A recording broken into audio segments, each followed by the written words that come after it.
গত কয়েকদিন ধরে টানা অবিরাম বৃষ্টির ফলে মন্তেশ্বর ব্লকের খড়ি নদী সংলগ্ন বিভিন্ন এলাকা বন্যায় চাষের জমি জলমগ্ন। বৃষ্টি আপাতত বন্ধ, ব্যারেজ থেকেও জল ছাড়াও অনেকটা কমিয়েছে ডিভিসি, কিন্তু এখনও মন্তেশ্বরের খড়ি নদী সংলগ্ন এলাকায় টইটুম্বুর থাকায় বাঘাসন, খাপুর, ভোজপুর, মন্তেশ্বর সহ মালডাঙ্গা রাস্তায় ব্রিজ সংলগ্ন খড়ি নদীর এলাকা সহ বিভিন্ন এলাকার চাষের জমি থেকে বন্যার জল কিছুটা সরে গেলেও এখনও কিছু কিছু এলাকায় জল নামতে না পেরে দাঁড়িয়ে রয়েছে। গত কয়েকদিন ধরে জমির জমা জলে ধানের চারা পচে যাওয়ার আশঙ্কায় এলাকার চাষিরা দিশেহারা হয়ে পড়েছেন। মন্তেশ্বর এলাকার হরিসাধন কুণ্ডু, স্বপন ঘোষ, অলোক প্রামাণিক, উত্তম দে নামে চাষিরা জানান, অনেক জমি থেকে বন্যার জল সরে গিয়ে ধানের চারা পচে গেলেও এখনও জমিতে চারা রোপণ করা যাবে যদি ধানের বীজতলায় বীজ গাছ পাওয়া যায়। বীজ গাছও বন্যার জলে ডুবে থাকায় অনেক বীজ নষ্ট হয়ে গেছে। চাষিরা আরও জানান, এরপর ধান জমিতে রোপণ করলে মাজরা পোকার আশঙ্কায় ক্ষতির সম্ভাবনা ও ফলনের ক্ষেত্রে কম হওয়ার আশঙ্কা থাকলেও ঝুঁকি নিয়ে ধানের জমি রোপণ করা যাবে যদি বীজ জোগাড় করতে পারা যায়। বীজ জোগাড় করতে না পারলে জমি থাকবে বীজের অভাবে, তার ফলে সংসার চালানোয় আরও ক্ষতি হবে বলে জানান চাষিরা। কত বিঘা চাষ করেন? আমি 5 বিঘা করেছিলাম। রোয়া হয়ে গেছিল? আর রোয়া হয়ে গেছিল। এখন কোন মাঠে আছেন? আমি মন্তেশ্বর খড়ি নদী মাঠে আছি।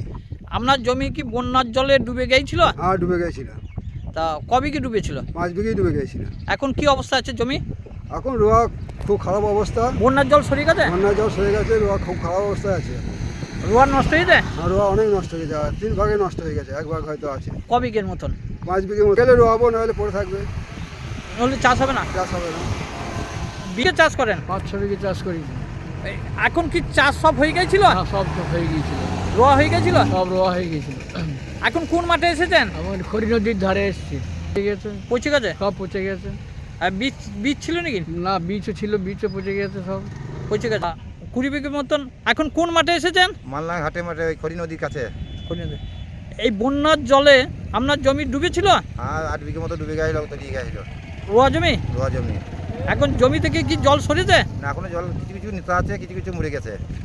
কিছু কিছু আছে। কদিন ডুবেছিল? ওই 1 সপ্তাহ 7 দিন। সারতে হবে।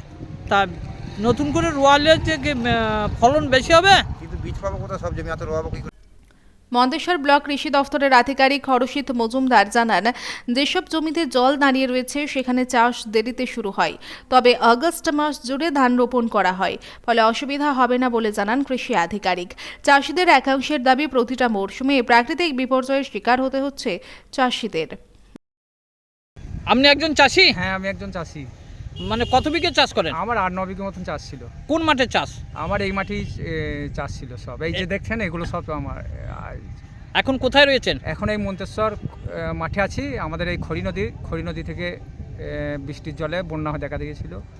তা এই মাঠের অবস্থা কি ছিল বৃষ্টির জলে বন্যা অবস্থায়? বৃষ্টি আপনার গোটা মাঠ ডুবে গিয়েছিল জলেতে। আজকে 7 দিন জলে ডুবে ছিল। রোয়া জমি গতকাল থেকে বার হয়েছে। এখন কি অবস্থায় রয়েছে? এখন এমনি দেখতে এলাম, জল নেমে যাওয়ার পরে দেখলাম ধান গোড়া যেগুলো রোপণ করা হয়েছিল চারা সব গলে গেছে এবং বীজতলাও সব নষ্ট হয়ে গেছে। ক্ষতির পরিমাণ কিরম হয়েছে? ক্ষতির পরিমাণ কয়েকশো লাখ টাকা ক্ষতি হয়ে গেছে। তা এই এলাকাটা কত বিঘে জমি মানে ছিল জলের তলায়? কয়েকশো বিঘে মতন জমি জলের তলায় ছিল। আপনারও ক্ষতি হয়েছে? হ্যাঁ, আমারও ক্ষতি হয়েছে। তা এই ক্ষতির যে হয়েছে এখন কি করতে চাইছেন? এখন আমরা কোথায় বীজ চারা পাবো সেই খোঁজ চলছে। আবার নতুন করে আমাদের সব রোপণ করতে হবে, না হলে পরে তো ধরুন এত খরচা হয়েছে, এবার জমিগুলো সব পড়ে থাকবে আর ফলনও সেভাবে হবে না। এখন জমি রোয়ার পর যে ধানের ফলন ভালো হবে না, লেট আমরা ধরুন একটা সময় চলে যাচ্ছে, ফলনটা সেভাবে আসবে না। তবু এবার আমাদেরকে করতে হবে যাতে খরচটা যে তুলতে পারি। লাভ হবে মনে হচ্ছে? লাভ আশা এখন তো ধরুন বলতে পারবো না। এবার পোকামাকড়ের চাপ হবে? চাপ হবে, হ্যাঁ। যত দেরি হবে তত পোকামাকড়ের চাপ। এটা দেরি হয়ে যাচ্ছে নাকি? হয়ে যাচ্ছে।